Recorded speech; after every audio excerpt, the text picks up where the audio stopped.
a gente pegar com o vídeo agora. Pra quem não conhece. Então, gente, considerem que série meio. Isso pode ser. Começou a bases.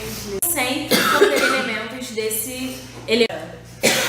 Enfim, tantas semanas você vai aprender tanto de polidense. Mas agora, se você se dispõe a dar aula agora, eu decidi, tipo assim, que conteúdos eu vou querer prestar. Mas eu descobri que você.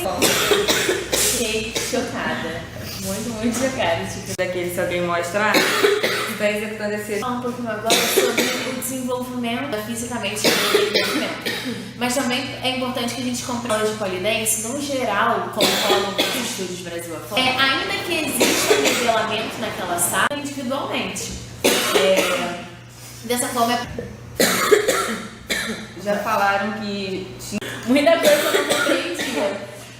Mas então, por essa história ela ser muito nova, é muito comum a gente escutar muitos nomes em inglês, porque é isso.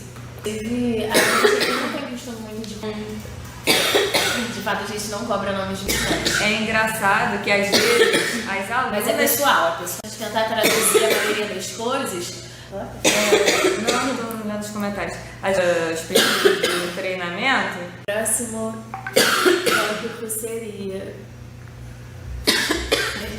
Desculpa. O que tá vendo aí? Marcelo já me tocou tendo uma conversa paralela aqui. A gente indica também que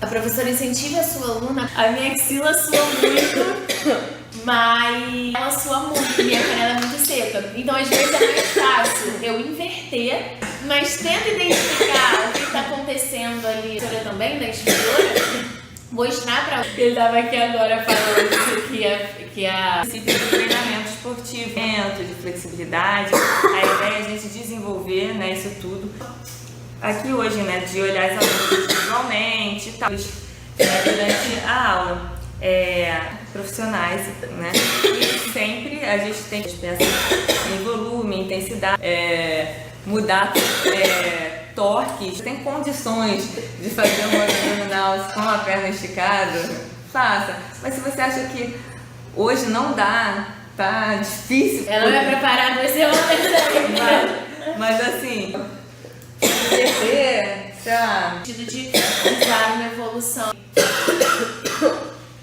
Inclusive, a gente pode fazer um treino já com específicos, né? E sempre, o que a gente ressalta em tudo, trabalhar as características